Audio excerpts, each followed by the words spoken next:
tem um emagrecimento rápido, mas isso pode ser perigoso. E é sobre isso que a gente conversa agora aqui no Estúdio CBN com a Larissa Lins, ela que é nutricionista, também gerente de nutrição do Grupo Amil, para falar sobre os riscos e benefícios também dessas dietas da moda. Oi, doutora, boa tarde, bem-vinda ao Estúdio CBN, tudo bem? Boa tarde, tudo bem? Tudo bem. Bom, doutora, falando aí de algumas das dietas, né, que mais fazem sucesso aí nas redes sociais, no Instagram, muita gente fala sobre o jejum intermitente, né, que promete ali um emagrecimento rápido para esse verão. Isso de fato acontece? É recomendado ou pode ser perigoso?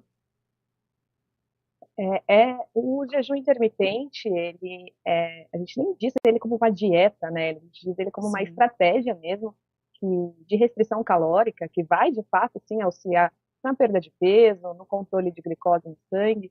Só que é importante a gente dizer que não é uma estratégia que a gente vai utilizar por tempos muito prolongados, né? É uma estratégia que a gente vai utilizar por um período reduzido, são resultados mais a curto prazo, né? As pessoas elas vão acabar tendo um tempo de jejum que é variável, então pode variar aí de horas para dias, né?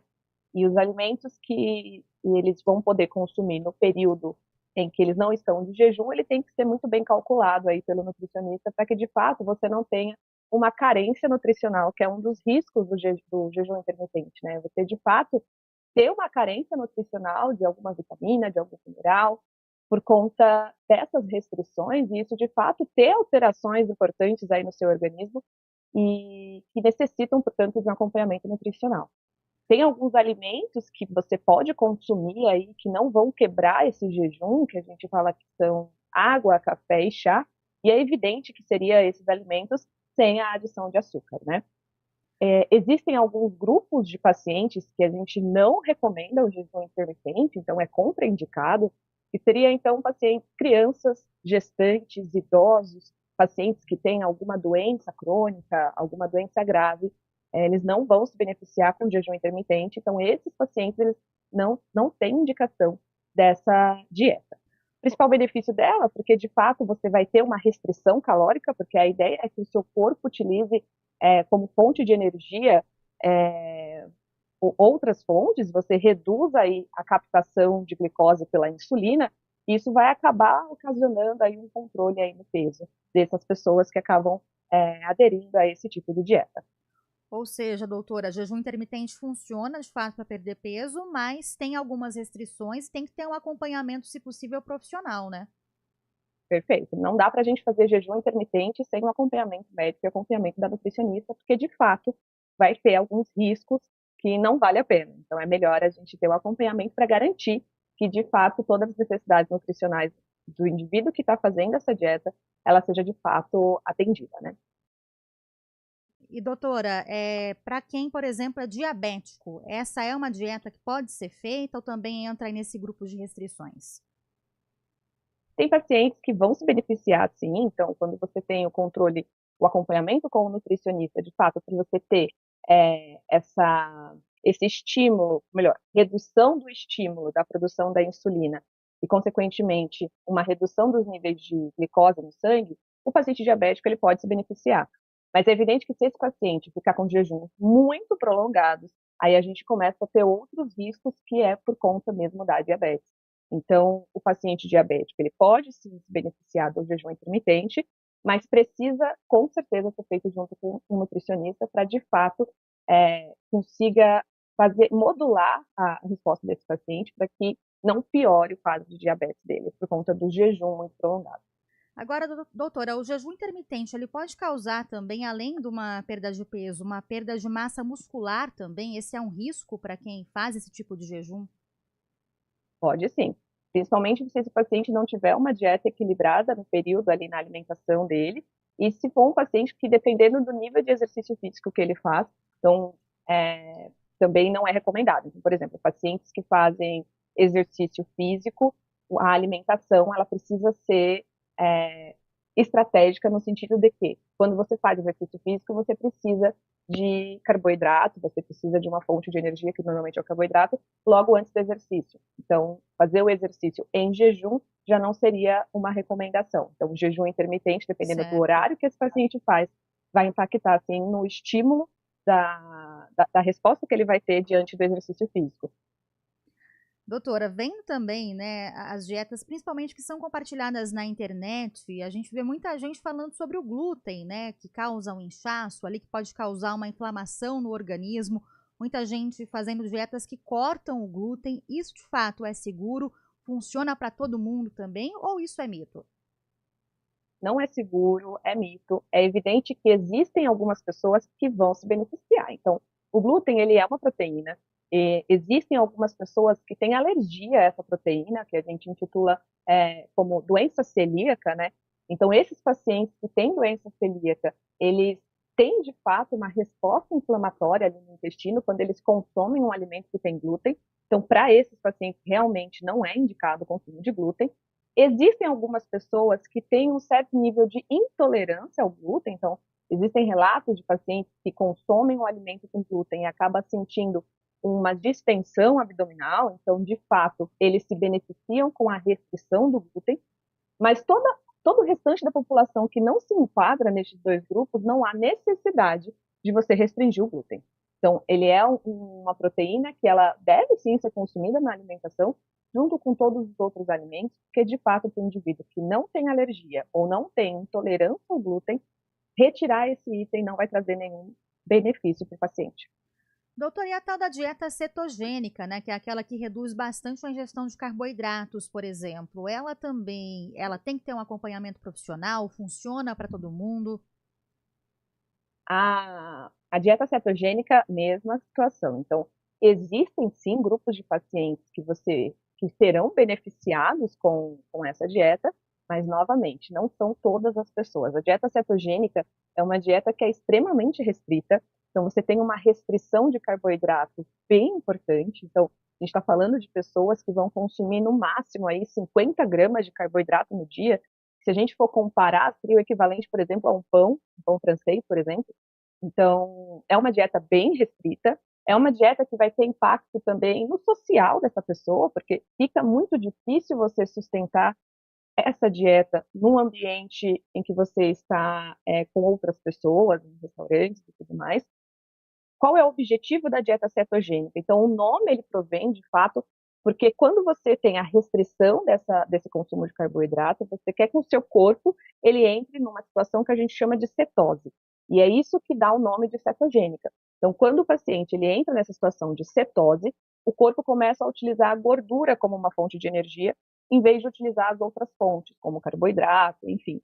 Então, ao utilizar a gordura como fonte de energia, você acaba tendo sim um impacto em redução de perda de peso e tudo mais, porém é uma dieta super restrita, é uma dieta que tem indicação hoje para situações bem específicas, então algumas doenças neurológicas como epilepsia refratária, algumas doenças metabólicas como deficiência no transporte de glicose, que são uma deficiência genética, ou uma deficiência ali numa enzima que é desidrogenase piruvato, também teria indicação. Mas fora essas duas situações, não tem indicação alguma da gente fazer uma dieta cetogênica de hábito para a população em geral.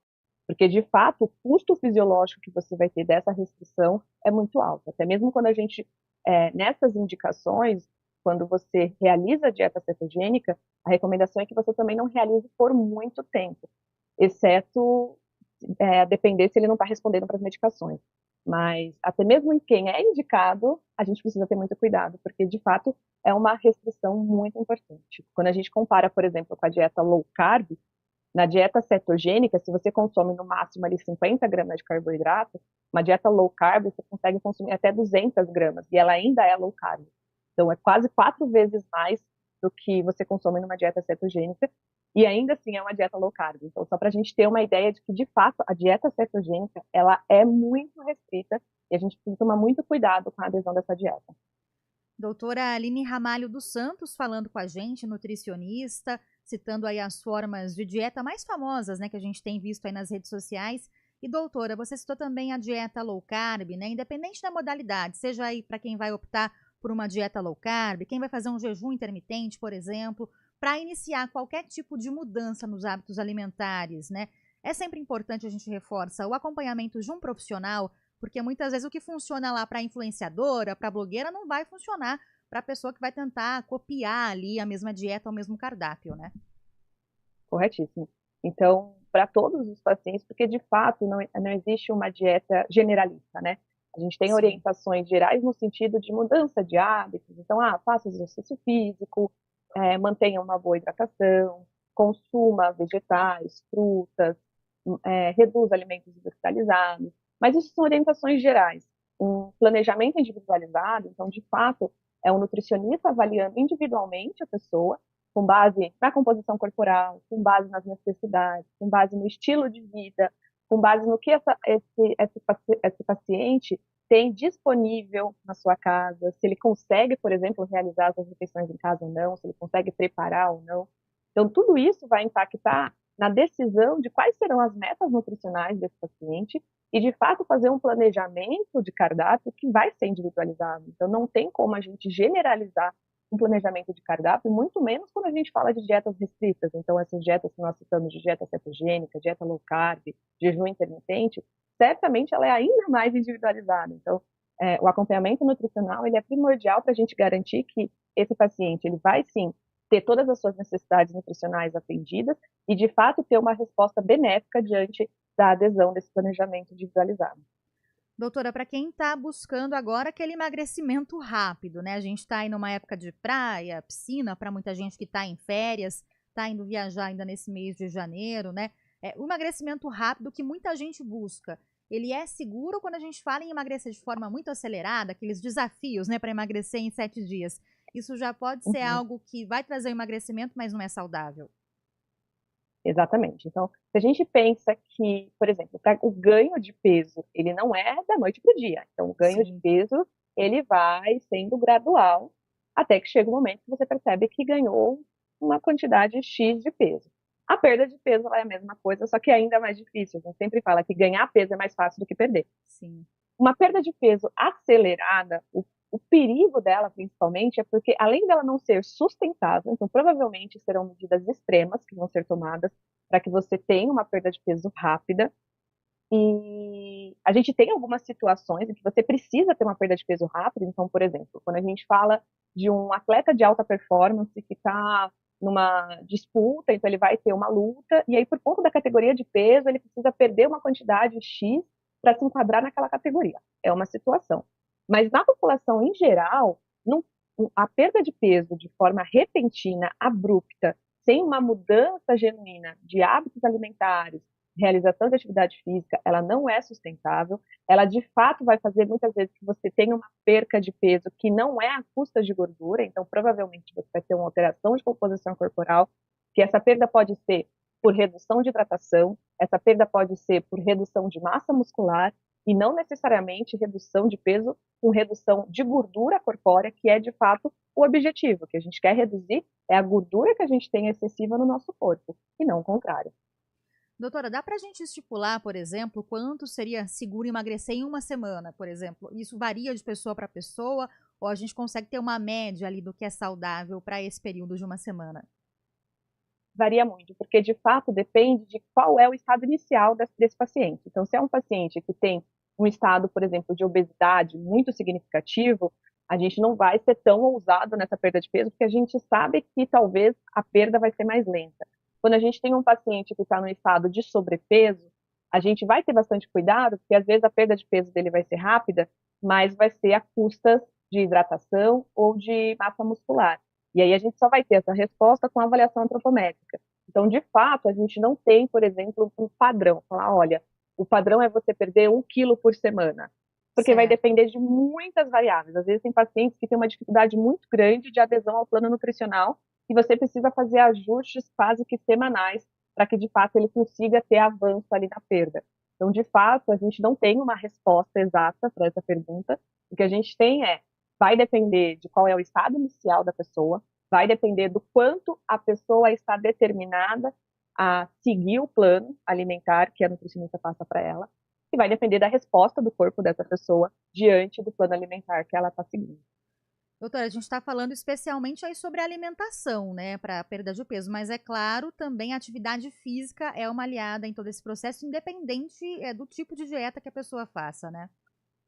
Com certeza, com certeza. Exercício físico, ele já é, assim, uma das principais recomendações por qualquer organização que você vá pesquisar a respeito de instituições de saúde e tudo mais. Então, a influência do exercício físico no bem-estar físico, no bem-estar emocional, na saúde como um todo, já é, assim, amplamente comprovado. Então, o exercício físico, pensando não somente em perda de peso, mas pensando na saúde no seu contexto mais amplo mesmo, ele é extremamente indicado para a população como um todo.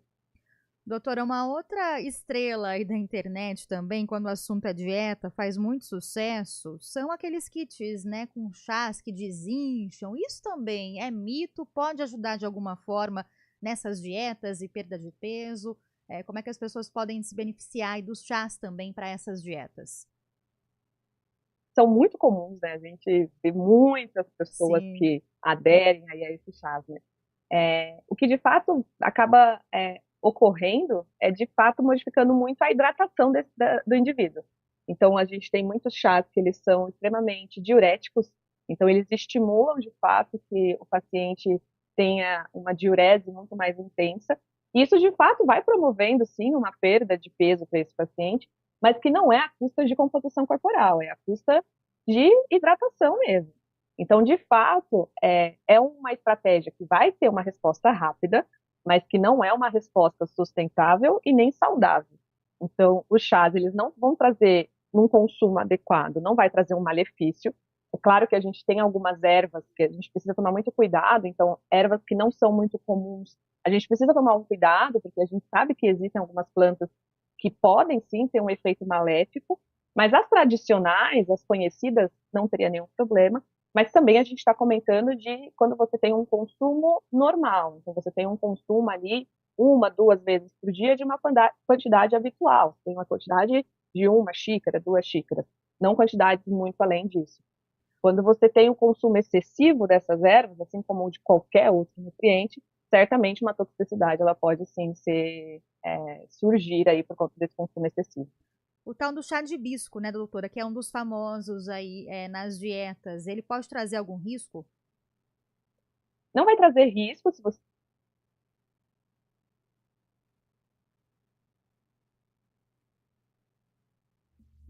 A gente está com uma falha aí no retorno de áudio da doutora que está conversando com a gente, a Aline Ramalho dos Santos, nutricionista, trazendo essas orientações. A gente mantém aí o contato com ela, mas perdemos aqui o retorno de voz dela por conta da conexão com a internet.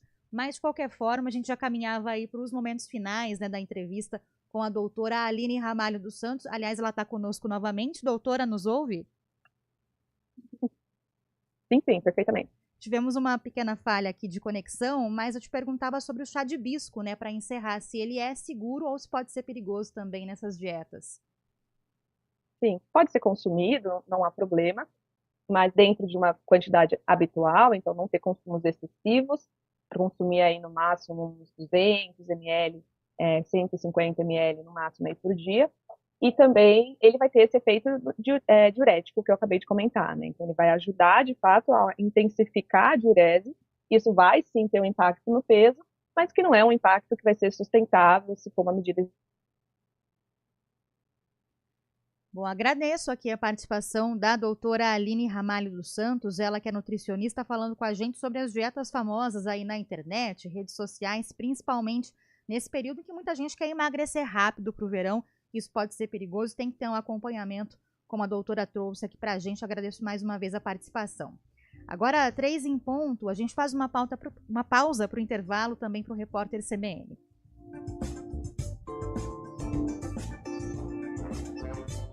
Estúdio CBN.